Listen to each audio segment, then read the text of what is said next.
Hey guys, welcome back to the studio. Today we're diving into decoupage, a simple and easy way to turn paper and glue into art. Decoupage comes from the French word découper, I don't know, something along those lines, which simply means to cut out. It's all about cutting out paper and sealing it onto surfaces using glue and varnish and anything else you might have on hand. Think of it kind of like collage meets furniture art in my instance. Nowadays we have amazing companies out there that actually create giant decoupage perfect for using on furniture art. These prints are so vibrant and detailed, and I really love working with decoupage or even transfers because it really elevates your game. Decoupage is basically available in two different kinds. There is the fibrous decoupage, which is exactly as it sounds. It's fiber material. It's not like a paper material. It's actual fibers woven together with a print imprinted on it. And then there is paper decoupage. It could be a tissue paper, it could be a rice paper, it could be a regular copy paper. There are many different forms of paper that can be used for decoupage, but honestly, rice is the most common one, at least in my studio for me. I've had so many people reach out and ask me about decoupage and tell me how intimidated they are by it. So today I thought we'd take it right back to the basics with a beginner-friendly decoupage tutorial. Now the prep work for this piece has already been done, and I will very quickly go through that with you. Your foundation is everything, regardless of whether you're working with paint or stain, decoupage, transfers, whatever the case may be, your foundation needs to be on point. So for my foundation for this, I have done all the necessary steps. I started out by cleaning my piece, then I gave it a scuff sand using a 220. Then I noticed it kind of had these wonky, like fake character age marks to them. I decided to just very quickly fill them in with spackle and sand them down. If they weren't such a manufactured print after print after print, I don't think I would have minded. I think I would have kept them. But because it was so formal and intentional in a manufactured way, they had to go. And then cleaned the piece once again using my white lightning and some paper towels. So here we are to that point. First and foremost, whenever I work with decoupage, I steam my pieces. There. The secret's out. Now you know how I get perfectly smooth paper. I use a very inexpensive garment steamer, and I put my piece up there and just remove every wrinkle and fold, and it really gives me an absolutely smooth surface, perfect to work with because it lessens my chance of getting those wrinkles on there. I highly recommend steaming your pieces before you do it. Some people iron them. That's another great way if you don't have a steamer. But in all honesty, they're so affordable, and Amazon has some amazing selections. I say if you're really into this and this is something you're making a go at, invest in one. They're less than $100. You will use the heck out of it. I know I use mine constantly. And it's on hand if I ever do need to, steam a garment, which every now and then does come up. Now the area that the decoupage is going to go over needs to be painted white. It doesn't matter what color your decoupage is, it needs to have a white or a light background. That is what is going to let those colors in the decoupage shine through as vibrant as possible. It's going to also show off all of the detail in the print, which is what you want. You don't want anything lost in the print. You want everything to show and everything to be highlighted, and starting with a white background is an absolute must. What I'm actually going to do is remove the knobs. I'm going to leave the drawer right in place. I'm going to be doing my decoupage on here, but I need to spray the front with a bonding primer, and it needs to cure. Remember, there is a big difference between dried and cured. Dried can be reactivated, cured cannot. And where I'm going over the primer with glue, which is essentially wet, I am going to let my primer cure overnight. That way I know it's in place and it's not going to slide off. This is what I intend to put on it, and I'm very excited to see it get there. Now it is raining outside. I cannot take this piece outside to spray it, so I am going to spray it in my shop. I've got my windows open. I've got as much ventilation going as possible. I'm not going out in the rain. It's pouring. I mean, you can't spray in the rain anyway, so I have to work in here. But I will be careful.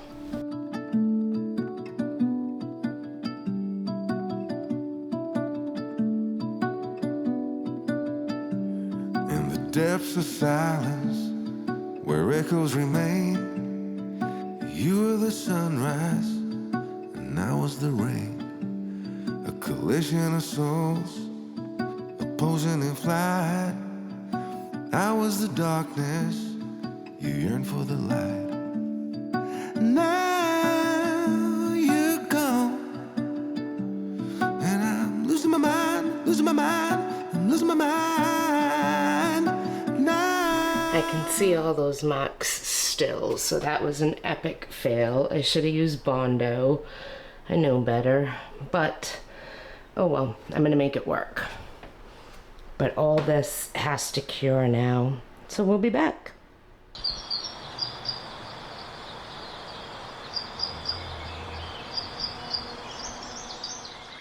I need to prep my decoupage for use, and to do that I want to actually get rid of all of the straight edges. When you're working with the decoupage, regardless of it being a paper or fibrous, if you have a straight edge on it, you're going to see it. It's going to be very hard to blend into that and not have that line incredibly visible, which can totally ruin your design. So even if you're just shaving a little off the edges, you want to tear your paper. And the best way to do that, especially working with a rice paper, is to use water and a paintbrush. Dip that paintbrush in the water, trace the line that you want, and tear the paper. But there's a very important thing that you must remember, particularly when working with paper that has a white background to it, and that is to tear away from the design. If you do not tear away, meaning down and away from the design, you will put a halo around all of the colors on the picture in the print that you're going to use. And it's something that you will absolutely see, and it will drive you madder than the Mad Hatter mad. It will irritate you. So never, ever, ever rip up on white backed paper. Always rip down and away. That ensures that the edge will be beautifully feathered and all of the colors will go straight to the edge. I did a lot of thinking last night, and I decided that I don't want this top to be black and blended into the piece. I actually want it to be quite separate from the body. I think the print itself commands the top to be a little bit warmer and not such an anchor to the piece, if you will, because black is very much an anchor. Beautiful, timeless color to work with, but I don't think I want it on the top. I'm using a 400, and I'm actually just kicking down that little bit of scruff that comes with spraying a primer on. So nice. I'm gonna dampen my rag so I can get all of this dust off of it. All right. I'm gonna do the pottery barn finish on the top, so I'm gonna get 2 coats of Algonquin on there, letting it dry in between.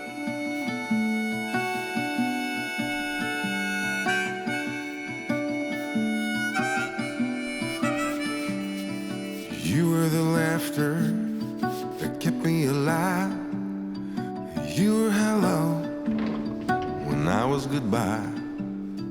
And amber that flickered. All right, I'm ready to start on my piece. I'm gonna work in sections, working my way down, and I'm kind of gonna work from the center out as I work my way down.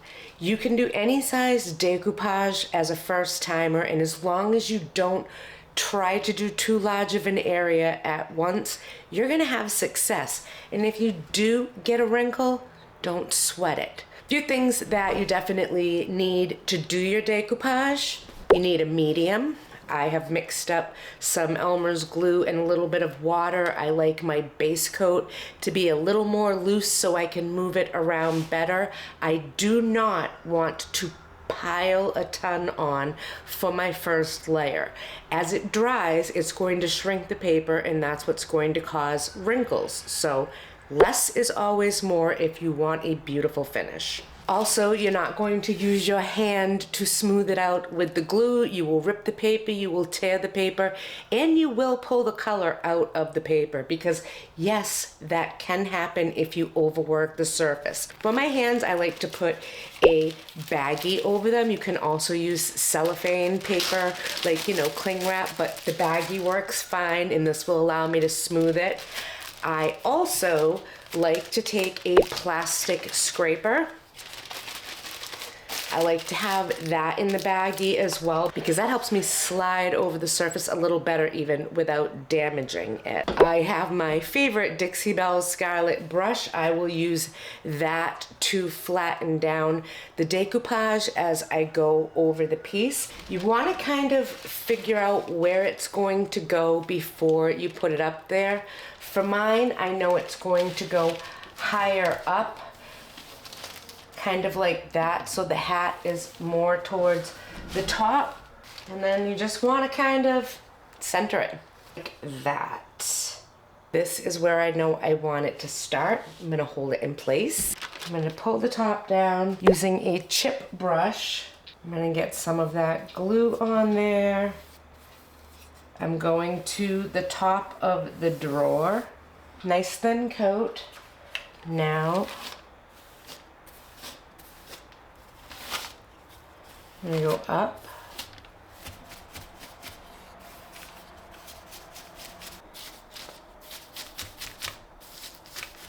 I'm gonna let that sit for just 1 second so it can kind of hold it in place, and then I can start moving down the piece as we go.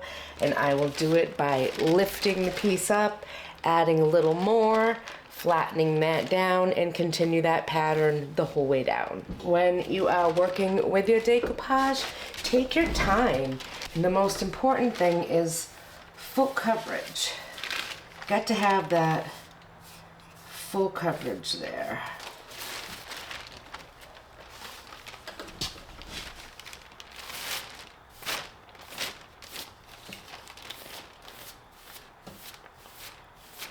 There's wrinkles on the hat on the picture, and I actually thought they were all wrinkles on the paper, and I was just like, ugh. Now you go.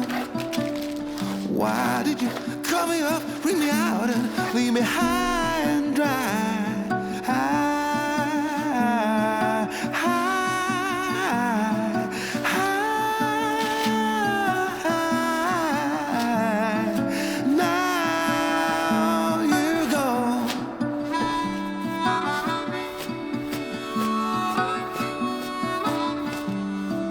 Now you go.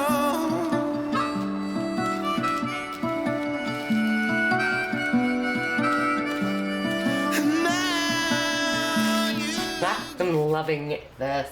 Look how good that looks. This was perfect for putting on here. I have no clue what this Starbucks seasonal thing is. It's like a pecan praline. I don't know. I call it happiness in a cup. So good. I'm not a flavored coffee person, but that's really good.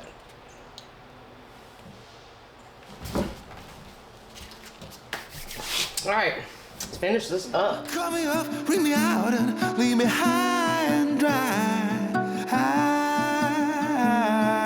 high, high. Now you go.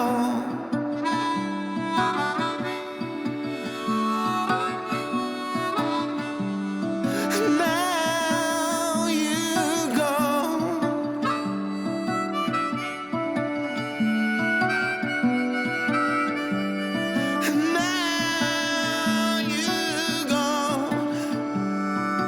You were the laughter that kept me alive. I said, hold on. You said goodbye. The decoupage is on, but I haven't done the edges or wrapped them. I'm actually gonna leave them just like that so that this can set up Once that happens, I'm gonna have a nice crisp line, and I'm gonna be able to wrap that around so much easier. It's not going to pull off of the corners. That's also a little tip and trick. So many people have such a hard time going, why is it lifting off of the edges and off of the corners? And if you have to wrap the piece around anything, let the first one dry. I'm in love with how this looks. This looks so good. I really love it. I love it. I know I say that about everything, but I really do love this print. It's perfect for this. And I do think switching the top up and giving it a treatment that's going to warm it up so much more than just a cold black would give it is exactly what I need. I think that's gonna play off of the trees and kind of pull the whole thing together and let the piece of art come full circle, because that's what this is. This was a sad little dresser, but now it's a gorgeous piece of art. We're not even done yet.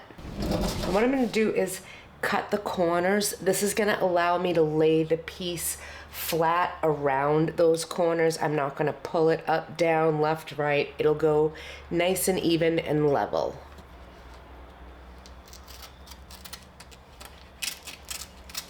Like that.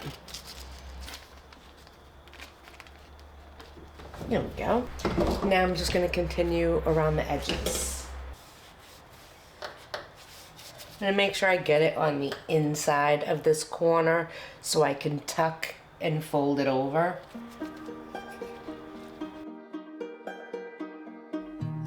You know that I lie when I say that I'm fine, 'cause you know me like that. You know me better than anyone I know. And you know I need space, a little time for myself. Now you see how nice and tight that corner is, so when I slice it when the razor, once everything dries, it's gonna look so good. Stressed and upset. You know me better than anyone I know.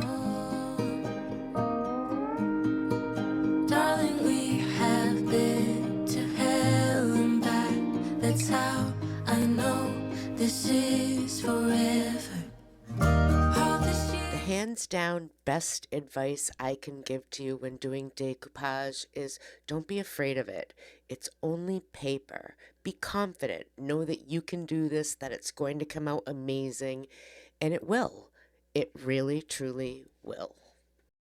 Once this dries, I'm going to go back over it with some more of the glue, but I'm going to do it in a crosshatch pattern. By doing that, it kind of takes those straight lines away that you could potentially see and gives it more of like this oil painting, hand painted type vibe. So it's going to be a crosshatch, but after it dries. And again, if you're late to the party, the reason that we're doing this is it shrinks as it dries. That's why there's not a lot underneath it. Once this is dried up, we'll go back over it with a great coating, and we're still not going to have any shrinkage. Between steaming my piece flat and doing this technique, look at how smooth my end result really is. There are no wrinkles, like none. Came out pretty perfect. I'm actually pretty stoked. But it's got to sit and it's got to dry. You got to have patience. It's set up good, so now I'm going to go over it with the top coat, and then I am going to let that sit and cure for the night. I went to Mary Lou's to get my medium iced Girl Scout cookie with cream, sugar, and whipped cream. Let me just tell you, if you like a Thin Mint Girl Scout cookie, this is a Thin Mint Girl Scout cookie in a cup. So good, so fattening, so worth it. When you're working with a blend is done in multiple layers, usually 2, 3, or 4. The base coat is not going to look that good. The second coat's probably not even going to look that good. But by the third blend and softness of all the colors together and bringing the whole vision full circle into the decoupage, it's gonna look really good. For this piece, there actually isn't a lot of blending, and my primary focus is showing you guys how easy decoupage can be. but I'm still going to tell you what I'm doing on the base. So this is actually a coat of Coal Black by Fusion. I'm going to get the whole thing on there, and I'm going to get it up close to the edge of the decoupage, but I realize it's not the exact tone that I need. So using a few other shades that I have from Dixie Belle and from Fusion, I am going to create the tone that I need and blend these corners in. It's going to take a little trial and error, a few coats, a little bit of back and forth, but in the end, it's going to look absolutely gorgeous. And you don't need to be an artist to do this. I don't consider myself an artist. I did not paint this on here, but I do have a visual sense of things, and that's kind of all you need in order to decoupage. You need to be able to match tones, and don't worry if you don't get there right off the bat. You will. Once I got there, I decided to put the knobs back on, and I need to do the edges of the drawers. This is very important for the illusion of the blend to continue. If you don't do this, you will see where the paper ends and the drawers begin, and you don't want that. It's you and I.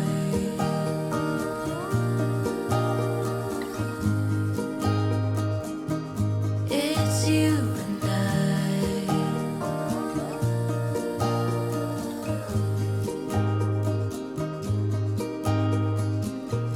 You won't say it out loud, but I can tell you're not fine. 'Cause I know you like that.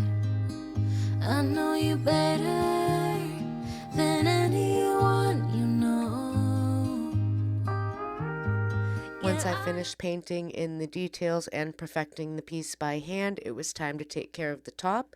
And that was going to be the Pottery Barn finish I mentioned earlier, and all I needed to do was go over that with my Rust-Oleum glaze in Java and use my corn husk hand broom that you see me here dragging through. I love the striations it creates. I love the look that it creates. And if you are looking for a glaze that you can depend on, look no further than Rust-Oleum. I cannot recommend it enough.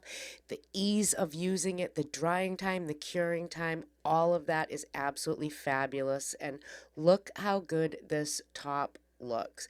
I love it, and I am so glad I decided to give it this warm tone, and it really does pull those trees right up to the top visually. Once it was dried and perfected, it was time to seal the piece, and to do that I used a poly spray in a warm satin finish.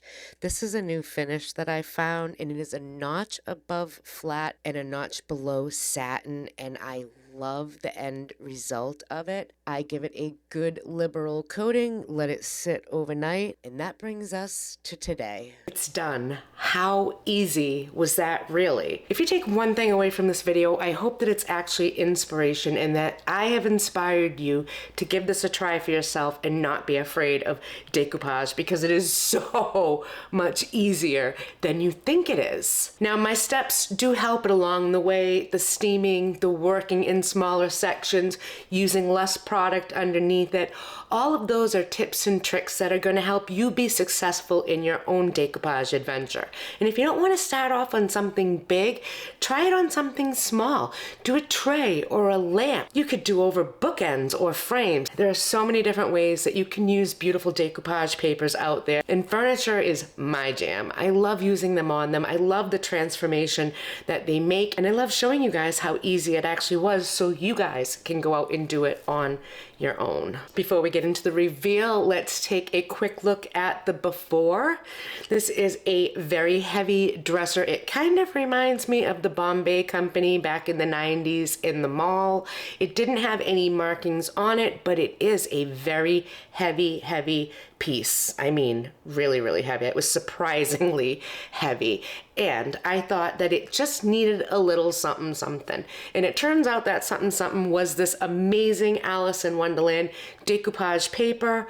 That took it to a whole nother level, a whole nother plateau, and it turned our furniture into functioning art. Now, another thing, let your creativity flow when you're doing this. You don't have to have a solid plan. The furniture will kind of lead the way if you listen.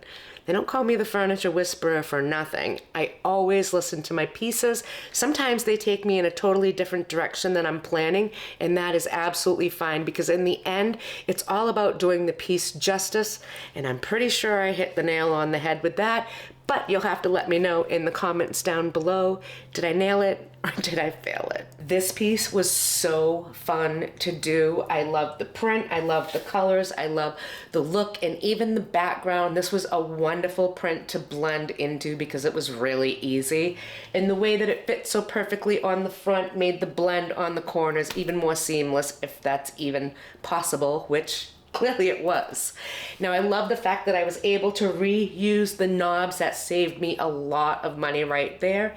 And by tinting and painting them to the paper that they sat on in each spot, I think they look absolutely wonderful. You can tell that they're there, but they blend in a non-obstructive kind of way, if that makes sense. And then I did go in and I did paint the drawer tops so that everything looks neat and tidy when you close the drawers.